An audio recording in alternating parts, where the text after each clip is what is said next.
Good evening, everybody, and welcome to our second edition of our special MLB playoff coverage. I am Matt Harrelson, alongside me Joey Bennett and Scott Emerson, Oakland A's pitching coach, back in town. Of course, Scott, we really appreciate you joining us because who knows a lot of these teams better than the guys that see them every day. But we want to start first. You guys had a great season. I want to say congratulations to everybody, the team, you, Bob Melvin. You guys went 97-65. As we were talking before that we came on the air, it's tough to win 97 games and have to be in that wild card game. But being in that atmosphere in Yankee Stadium, can you tell us what that felt like? Well, I mean, loud. Yeah. I mean, you couldn't hear the person next to you, but it was a great moment for our team and for our guys to go into a hostile environment. Like I said, I don't think we were scared. Right. I think we just one pitch got us early in the game, put us down 2-0. That Liam Hendricks, our starter, was trying to go fastball away, and the ball came back to Judge, and he hit the 2-run homer in the first. But overall, it was a great atmosphere, and obviously we wanted the game in Oakland, but our guys learned a lot from that game. Yeah, and that kind of follows up my next question. So obviously, can't predict the future, but what is the ceiling for this Oakland A's team right now? Well, the ceiling's high. I mean, our offensive potential and our defensive potential were awesome this year. In my opinion, we got two Gold Glove guys on the corners in Matt Olson and Matt Chapman. Yeah. Our defense played excellent. Our catcher was outstanding. And Jonathan Lucroy did a great job handling the staff. We had to put together some pitching throughout the course of the season with some injuries that we had and that we thought could have happened. We entered spring training with some guys that had some previous injuries, and we tried to get some guys along. We went out and got some veteran pitching, guys that know how to pitch, maybe hadn't pitched as well as they were capable of pitching over the last couple of years. But we looked at the analytics. We talked to them. I had a history with Trevor Cahill and Brett Anderson in AA in 2008. So that relationship, I think I was able to work with them and let them know, hey, maybe we got to make some adjustments. The pitching staff, the guys made the adjustments when necessary, and the starters we kind of got picked on a little bit as a starter, but we were sixth in the American League in starting pitching out of the 15 teams, and our starters, in my opinion, got bagged on a lot all season. But 5 teams make the playoffs, and sixth in the league in starting pitching. That's pretty good when you got a front end bullpen. So I think the guys pitched really good. The offense was outstanding, and the defense kind of led the way. That we played outstanding defense. Yeah, and I think sorry to interrupt you, but I think it's a testament to the job that you did this year with the bullpen when you were down there, and then because a lot of those guys are still here, still with the team, and then the starting pitching, as you mentioned, it was kind of a patchwork, if you would, of a rotation. And I remember the name that popped up was Edwin Jackson when you guys brought him on. I remember talking to you about that. And I thought, man, this guy's played for half the league, literally. And, it's a guy that you think, all right, well, he's washed up. And then he comes to you guys, and it's like a resurrection. It seems like you guys just kept doing that, time after time after time. Well, an interesting story with Edwin Jackson is in 2005, I coached in Arizona, Major League Baseball's Arizona Fall League, and I was supposed to have Edwin Jackson on the team. So before the season started, the Arizona Fall League, I talked to their scouting director, Logan White, who was the guy that signed me with the Orioles, and we talked about Edwin Jackson for about an hour. Well, this was kind of late in August, and Jackson ends up throwing way too many innings that the Dodgers felt like it was best for him not to go to the Arizona Fall League, so I didn't get him. Mm-hmm. So I followed this guy's career for 15 years, because of the conversation we had. And so when he came to us in Oakland, I felt like I knew the guy, and so we formed a good relationship.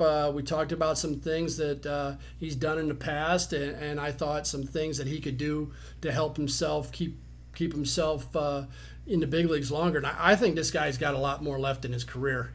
People laugh, but this guy, will show you 95 to 96 mile an hour fastball. Once you see that and you see a late breaking ball, sometimes it's about molding them how to pitch. You might be changing their arsenal a little bit and the way they attack hitters. When you're young, you want to throw a lot of fastballs by guys. And, that just doesn't happen as much when you get older. You got to start manipulating the ball a little bit more, and that's what Jackson did, and he found some good success this season. Yeah, he absolutely did. I don't know if you wanted to add something. I wanted to jump back to the play-in game one time. I'll give you a question Matt gave to me during our last edition. What do you like the play-in, the one game playoff? Something you would like to see change there? Well, I mean, it's better than not having one. That's for sure. I mean, we won 97 games, and from a team that was in last place for 3 years, it was like 97 playoff wins. I mean, we were playing every game. It felt like, and not that you're not playing to win, exactly. But we used our bullpen. If the guys said they were fresh, we ran them out there. We kept games close, and then boom, our offense scored some runs late. So it just seemed like every game and every win this season was a playoff game. But, you win 97 and you get there and boom, one mistake and it's over with. That's a little heartbreaking, but that's the way it goes. And I wouldn't mind seeing a 2 out of 3 or something like that. But I'd like to see the playoffs maybe do a lot more changing. Play 5 days in a row where you got to use 5 starting pitchers or 5 openers, however you want to play that. Yeah. But once you get to the playoffs, all of a sudden, and we'll probably talk about it, these guys can manipulate their roster in a different way than the season. Yeah. And September, we had 23 pitchers in September. That wasn't that's. Let's get back to baseball where you have a 25-man roster, and maybe in September you can designate 25 out of 30 or whatever. But I think baseball's could make some adjustments to make it a little bit better. I will have to say, and Matt and I talked about this on the previous episode too. Even if the playoffs, the rest of the playoffs are a little bit of a letdown, those 2 163 games, those 2 play-in games were awesome games for the sport of baseball. It was an exciting few days as a baseball fan just to sit and watch and see what all rode on, a couple, like you said, a small mistake and you're going home. Yeah, do or die games are tough. The 163 regular season games and then the wild card playoff games, and it's either win or go home. And it's tough on a staff, and it's take a while to get over it. Oh, absolutely. Yeah, absolutely. That's why I didn't call you for a few days. But so moving on. So let's start with the Yankees. So they moved on, ended up playing Boston, and it went the way that I was hoping it would. It went 3-1 in Boston's favor. But let's start right there because I want to get your opinion on the series that we've seen already. Boston won 108 games this year. I know Houston's still there, but is Boston the team to beat this year?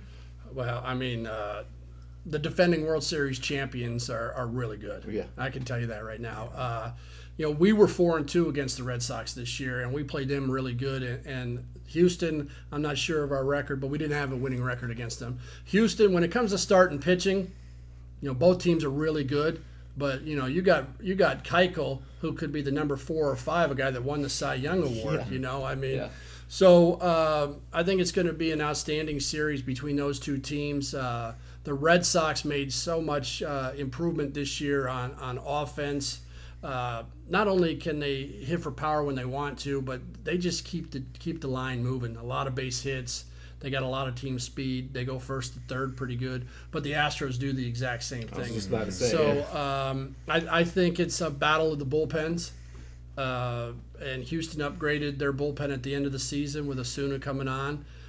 And I'm not sure the rotation offhand right now, but if McCullers moves into the bullpen, well, we talked about it a little bit earlier. Now you take some starters, you take your 4th starter or your 5th starter and you move him into bullpen. Yeah. And now he's an electric middle guy. What they had last year, Brad Peacock did that role last year. That guy started a lot of games for him, and he can throw multiple innings. So I think it's going to be a really good series. Yeah, I agree. And I know we're going to talk about the Houston-Boston matchup, but looking at the pitching matchup, as of right now, McCullers and Colin McHugh not in the starting rotation. So actually that's 2 starting guys that they can bump back into the bullpen. So you're absolutely right about that. But talking about the Houston-Cleveland matchup, now when we were previewing this last week, I said, much like we're getting ready to see with Boston, this was the pitching matchup because it seemed like either the guy threw 200 or had 200 strikeouts this year, or has a Cy Young in their trophy case, or both. So, right. To me, I figured that Houston would overpower them. That's pretty much what we saw. But is that kind of a testament to how good Houston is, or is the AL just stacked this year? I mean, Cleveland was a really good team too, right? Yeah, Cleveland, they had offense all over the field. Yeah. They acquired Donaldson at the end of the season. They moved Ramirez to second base, Alonso at first, Yan Gomes behind the plate. Their outfield was excellent. But you're right, their starting pitching, when you're racking up 200 punch-outs, it's pretty good. And they even moved Trevor Bauer into the bullpen. Yeah. Sometimes you start to wonder, is tinkering with what you've done all season and moving these starters in the bullpen good or bad? I don't know. It's kind of like if you look at history of the game and now you're bringing a guy back on 3 days rest. Generally, that's not good. Yeah. Right. But you feel comfortable with it because that's a dude. Yeah. That's a front-end guy you're bringing back. Yeah. But, both teams, they matched up well against each other. They both had good offenses. But just Houston's just that notch above the rest of the league. In probably every position, you're probably going to say, I'll take that guy. I'd take this guy. Right.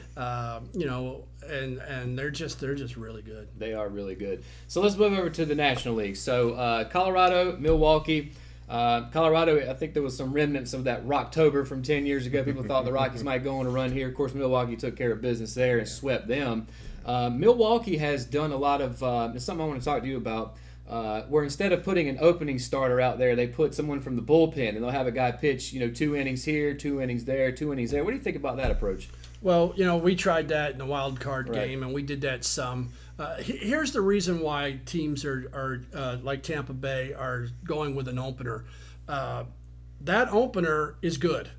The reason why he's not a starter is because maybe he has issues with himself going 40, 50 pitches physically. They just can't do it. If you look at most of these guys come up in the minor leagues as starters, and they either have a bad delivery, don't repeat as well, they can't last 60, 70, 80 pitches, so they move them to the bullpen. By throwing the opener before the starter, if the opener is better than the starter at getting 3 to 6 outs, do it. That's my opinion. Get that guy out there, because if you throw that 4th and 5th starter and you're down 3 or 4 nothing, then that guy comes in, you're down 3 or 4 nothing. So by this guy starting the game, and like I said, he might be a better option to get 3 to 6 outs, then that gets that starter to become more of a long guy. Now that starter doesn't have to go as far, maybe 5 or 6 or 4 or 5, and then get to the rest of the bullpen. So, the people who are in a panic mode about there's going to be no more starters, that's not true. You're still going to have starters, but maybe they're going to become long guys. That's going to be their title, long guys. A guy that can, because you just can't go 2 Right. all season long. So you got to have guys that can stretch out the game. It's just when you stretch out the game. You're going to use 4 and 5 pitchers. You look at the box scores every night. You're using 4 or 5 pitchers. What does it matter when you use that guy?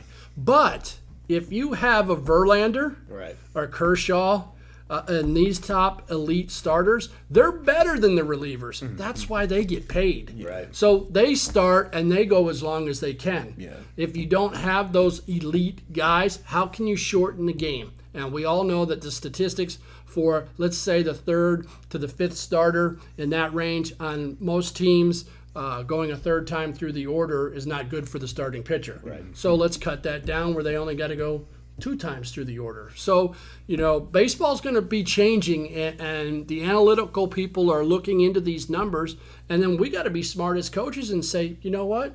That gives us a better chance to win if I can get the top of the order out with this guy, or maybe 1 through 6, and then bring in this guy. I think it's worth trying. It's worth doing. You look at Tampa; they did a great job of it. Then on the flip side, look at the teams in the playoffs that are left. They got good starting pitching. Right. So, there's a lot to keep exploring this. And we're definitely seeing, baseball is always changing. It's been doing that since its first day that they started it. But it seems like the lines are being blurred between starters and bullpen guys. And I think it'll take a little bit of time for people to get used to it because they're not used to seeing it. I think it's the same way we see the shifts now. Because I remember 10 years ago, that wasn't really a thing, and now it seems like they shift on everybody, Well, the shift, the hitters, in my opinion, are not disciplined enough right now to want to beat the shift. I agree. You see the third baseman playing shortstop, and the hitters are still trying to turn and burn and hit homers instead of trying to pepper the ball to the left side. So, but once the hitters do that, it'll change. Then it'll go back to where you got to play more guys straight up. But these guys, they know it. They get paid for homers, runs created. Yeah. How can I score runs? How can I drive in runs? How can I hit homers? And until guys start manipulating the ball and putting the ball in play softly to the left side, the defenses are going to keep shifting, and we're going to keep saying, hey, I'd rather you bunt than hit a homer. Exactly. So, the game is constantly changing, as you said. I agree. And a name, just because I'm a Braves fan, Freddie Freeman, they do the shift with him all the time, and I yell at the TV, Freddie, just bunt it. Bunt it to third. Just bunt it to third. There's nobody there. And of course, like you said, they don't. I'll give you these 2 bases rather than you getting a homer out of it. You want the guy behind Freddie Freeman to be able to hit. Exactly. Because if he doesn't hit a home run and he bunts, and the next guy grounds out. Yeah, exactly. So at least Freddie Freeman's a threat, right, to score a run in the box. Some of these guys, with all the homers now, they're in scoring position when they get in the box. Absolutely. And then finally, talking about the Braves, they were facing the Dodgers. Now, last week, unfortunately, I took the Dodgers. I wanted to take the Braves, but I had to think with my head on this one. It turns out I was right. And that was the Dodgers were his preseason pick too. So that's true. He did stick to what he had believed in to begin with. I started the season Houston, LA in a rematch, so it looks pretty good right now as we sit. Of course, picking Houston's not really that tough of a pick. Actually, neither one of them are. But we were talking earlier before we came on about the Braves. I don't know that they'll turn out to be like the Astros, but it seems like they're kind of building from the ground up. They tore it down to the studs. A lot of these guys like Ronald Acuna, the pitchers like Fulton Evans and Newcomb. Is that the way to build a team these days? You got to just take it down if you can't, buy guys, so to speak. Well, I think it's continuity. You look at the 2 guys in our field that are very athletic are Matt Chapman and Matt Olson playing the corners. And then you surround them with really good veterans. You got Lowry at second base, had an outstanding season for us, who's a salty veteran. You got Chris Davis in left field, the most underrated baseball player or hitter in Major League Baseball. I mean, he's got more home runs the last 3 years than anybody. Didn't make the All-Star team. That's a crying shame. Yeah. And this guy can hit. Flat out hit. And then, we call up Liriano to play center field. He's very athletic. He made that great throw from the warning track. So you need to have guys at athletic spots making athletic plays, whether they're veterans or rookies, and then you surround them with veterans or rookies to do, it's kind of a mixture. If you got too many rookies, nobody polices them. Right. They don't know how to really play the game yet. And then if you got too many veterans that are stuck in their ways, then that can be difficult too. I thought we had a great combination, a great mixture. The guys loved playing with each other, and people said, we were young at the beginning of the season, and then all of a sudden we kind of sprinkled in some other guys, and we weren't always young on the field. LaCroix behind the plate's not young. Semion's in his 5th year in Major League Baseball, and then Lowry and Davis and Matt Joyce, when healthy, is out there, and Stephen Piscotty had a great season for us. He's not a rookie. Right. But I think you have to have a good mixture, and it's just like the pitching staff. If you have good or if you have veterans and young guys, the veterans can help the young guys. They mix in. Maybe the veterans maybe pitch a little bit longer sometimes in certain games and ease the rookies in. I know the Braves always did that with Millwood and those guys back in the day, Steve Avery. They come up maybe in September as relievers and then pitch a little bit. Next thing you know, they become great starters. Absolutely. I love it. We're talking baseball. So we got to take a break because we're getting close to running out of time here for the first segment. But I say we take a commercial break. We come back since now, let's see, we got Boston, we got Houston on the AL side, we got the Dodgers, Milwaukee on the National League side. So we'll make some predictions, see what Scott thinks about those previews. Take a quick commercial break. Be right back after this.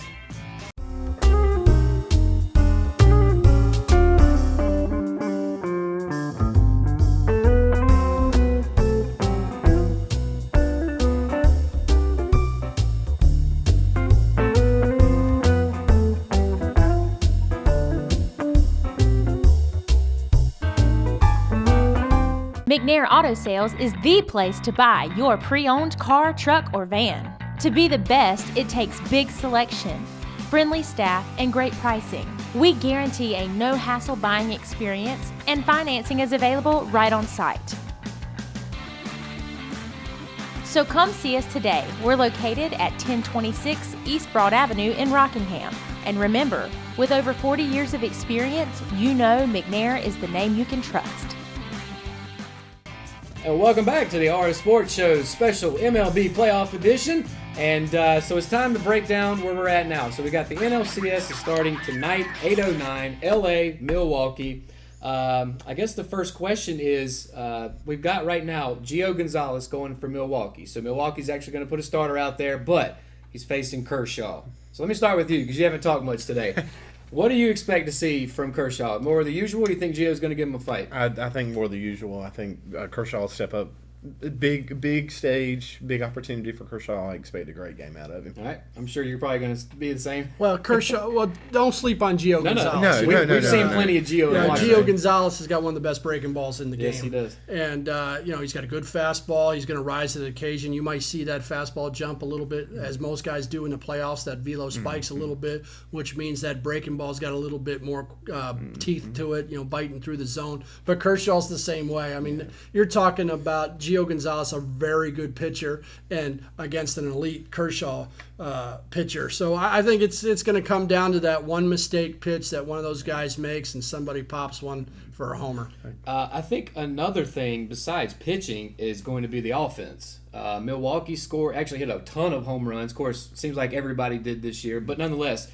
Then, of course, the Dodgers get Machado.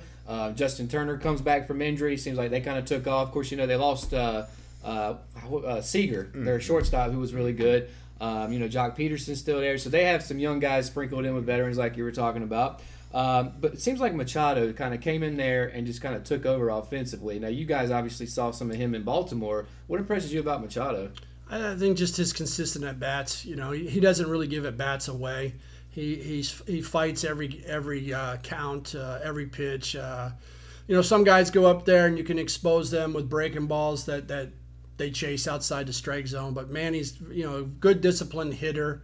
But a guy that we used to have, Max Muncy, had an unbelievable season this year, and I think Muncy's going to be a big part of the series when they face right-handed pitching. I think they platoon him a little bit now in the playoffs with the plethora of guys that they got. Bellinger, I didn't even mention Bellinger. They acquired Freeze, So I think that Machado makes the people around him better because you got somebody hitting in front of Machado. You don't want to walk that guy hitting in front of Machado. So you have to give him a little bit more pitches to hit because you don't want Machado coming up with somebody on base. So somebody who's hitting in front of Machado, if they get on base, they're going to be real dangerous. And Machado is obviously a really good player, but he's also playing for a huge paycheck, right? Exactly. That's got to be factoring in his mind. Absolutely. And he's a free agent this year, so who wants me next year? Yeah, so. And I think even if the Dodgers don't win this, he's going to get a pretty big pay bump from somebody. I can tell you there's probably 30 teams that want him. It's just who can pay for it. Right, exactly. And then on the Milwaukee side, Milwaukee brought in Christian Yelich, who could potentially be the NL MVP this year. They brought in a couple other guys. Got Moustakas halfway through. Travis Shaw stepped up for him this year. Ryan Braun's still there. He hit 20 home runs this year. I know I'm leaving out some guys. Lorenzo Cain. Came over from Kansas City. Jonathan, is it Scoop? I always mess his name up. Yeah, he came over from Baltimore. So they have a lot of guys that can hit it out. Yeah, Aguilar, the first baseman. Absolutely, yeah. So home runs up and down their lineup as well. Just looking at the first game here, how's Kershaw going to be able to navigate their lineup? Well, for me, he's got a really good cut fastball, a fastball that he commands both sides of the plate. He's got that rainbow drop curveball, changeup every now and then. He's just got the ability to keep hitters off balance, and he's unpredictable. And that's one thing he's got a little bit more than Gio has, because Gio's got the fastball curveball mix. He's got 2 pitches where Kershaw can sprinkle in 4 pitches. Yeah. So anytime you can sprinkle in 3 and 4 pitches and have that hitter think about those extra pitches, and you got dominant pitches, makes you an elite pitcher. And like I said, if Gio can throw some soft down and away with his changeup every now and then, which he normally doesn't do that much, but he could be effective. So I think Kershaw can manipulate the lineup with the pitches and the arsenal that he has. And I was trying to get a feel of who was going to be the pitchers after this matchup. Right now, there's a lot of to be determined, and I would imagine that has something to do with Milwaukee setting up their bullpen or whatnot. But then I looked at it, and it was after Kershaw. The Dodgers actually don't have their setup. The Brewers actually have Juli Chachin going second, and then Wade Miley coming in Game 3. But a guy that you know very well, Rich Hill. You think he gets a start in this series? I'm not sure if Rich will get a start, but he'll be a factor. That left-handed breaking ball, he's got one of the best left-handed breaking balls in the game. And he can come in at certain times out of the bullpen. His routine is as a starter, and most of those guys would prefer to be starters. But when Rich is on, he's as good as it gets. I mean, he's got one of the toughest curveballs in the league to hit with a good average fastball. So I think it would be wise for them to use Rich. I mean, he's a seasoned veteran. He knows how to pitch, and he's got that devastating breaking ball, which is a swing and miss pitch, which in the playoffs, swing and miss always shows up. You generally see power pitchers dominate playoff games, but when that's because they beat you with the fastball and it's a swing and miss. But Rich has got that ultimate curveball that's the grading scale you go off of. How is your curveball compared to Rich Hill's? And when you got a good swing and miss curveball like he got, then you got to think about pitching him. With Milwaukee not announcing their starters, that far in advance, do you think that's strategic to get an advantage? You think it's just, we want to think some more, we want to look some more at guys? I think they'll probably end up announcing. Oh it yeah, pretty absolutely. Soon. Maybe today before the game they're going to give out the rest of the rotation. But the bullpens are going to play a big key in this series as Milwaukee's got 3 good guys at the end of the game. Soria's got a lot of experience. Hader had an unbelievable season. This guy's just left-handed nasty all over the field. It's like Randy Johnson reincarnated. He just comes in and lets it eat and dominates and got a pretty good breaking ball. And then Jeffries at the ends had a good season as well. So, and not saying the Dodgers don't have that bullpen because they got probably one of the best closers in the game out there themselves. So, both teams are going to try to keep the game as close as possible, as long as possible, and you might see a lot of Captain Hook. If you're not doing the job, we got to get somebody else in there that can do the job. Yeah, absolutely. Because at this point, it's win or go home, so you got to bring your best stuff. All right, so we've talked about it. Now let's make some predictions. You want to start, Joey? I'll stick with Milwaukee. Stay with Milwaukee. I will stick with Milwaukee. Okay. You want to take a pick at how quickly? I'd say probably 6 or 7 games. So you think it might go the distance? I think both series will be a very, very long series. Yeah, I think there's a reason why these 4 teams are here. They're all. Obviously the best that are left. But what do you think, Scott? You think this one goes the 7 or? Well, we played the Dodgers this year. And I didn't get a chance to see Milwaukee play much this season, but the Dodgers are the Dodgers. They got an overpowering lineup with good starting pitching. I'm not great at predicting these things and really don't want to, but because I got to face these people for hopefully 30 more years. So I'll leave the predictions to you guys, but I will say I think the bullpens, the late in the game, are going to be the ones that who can shut the door 7, 8, 9. Is going to be the team to win this series. I agree. As you guys know, I'm taking the Dodgers in this, and for 3 reasons. One is Manny Machado. I think once he came over, I think him having that payday coming up. I mean, you could probably contest to this, but the guys think about that stuff, right? I mean, it's in their head. Well, I think we're getting to a point where Machado's got one thing on his mind, and that's win a World Series. Right. I don't think he's, in my opinion, thinking about money right now. He's got enough already, probably. That's true. I mean, he can go to sleep at night and pay his bills. Yeah. But I think that having that ring on his finger is really important to him. I agree with that too. But 1 is Manny Machado, 2 is Clayton Kershaw, because he's obviously going to start the first game tonight and think get LA out to that first win. And then 3rd is Kelly Jansen. I mean, from one end to the other, especially tonight, I think we see Kershaw at the first inning, we see Jansen at the 9th, and everything in between is going to be Dodger dominated. So you may see Jansen in the 8th. Oh, that's true. I think you get into the point where you talked about do or die, and if you can win that first game, that's really important. And I wouldn't hesitate to use my closer in the 8th inning of a game to start out a series to get that lead 1-0. Yeah, why not? So, all right, so let's move to the American League side because their first game is going to be tomorrow night starting at 8:09. What's up with these weird times, by the way? TV. Is that TV? I should have known. TV. I should have known that was TV. And then in my opinion, look, nothing against LA, nothing against Milwaukee especially, but Houston and Boston. I mean, to me, this is the kind of the juggernaut fight, if you will. The two top teams in the league, or two teams with the most wins in the league. Yeah, exactly. So, I just want to take a look here at their starting pitchers because I've got all of them here, and it's almost like a who's who of the best pitchers in the league. Game 1, tomorrow night, Justin Verlander versus Chris Sale. Does it get any better than that as far as pitching? I would take Verlander versus Edwin Jackson. That would have been fun. That's a good point. That's a good point. But just I'll ask you because I doubt I'll get a straight answer from you, Scott. But Justin Verlander, Chris Sale, obviously two of the best in the game. Who do you think pulls this one out? I think again you're probably going to have another pitcher's duel unless somebody makes a couple mistakes or something like that. I'd probably give Verlander a little bit of an edge, but not a huge one. I don't think it's going to be a runaway if the starters are there for any amount of time. And you were talking, Scott, earlier about how both of these squads. I mean, the lineup is just one after another. So what's going to be the difference in this matchup here? I think the left field porch at both stadiums.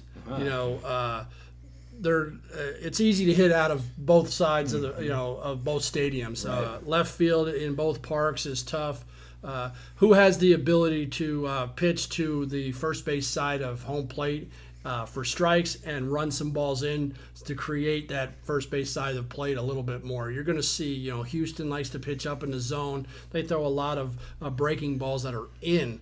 And if you leave medium speed close into a right-handed hitter and you make a mistake and a guy pops a homer to the pull side, that's tough. So you may see more guys be down and away the best they can and use inside to push hitters off the plate, especially the right-handers, to go back down and away. But that left field porch and the home runs are going to be important. Guard the home run and don't walk people.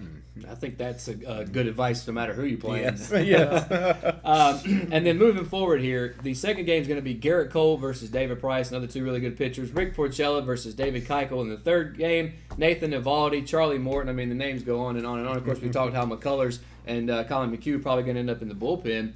I guess my next question would be, in this matchup, obviously we know the big names. We know Mookie and J.D. Martinez, and of course Correa and all those guys and Altuve.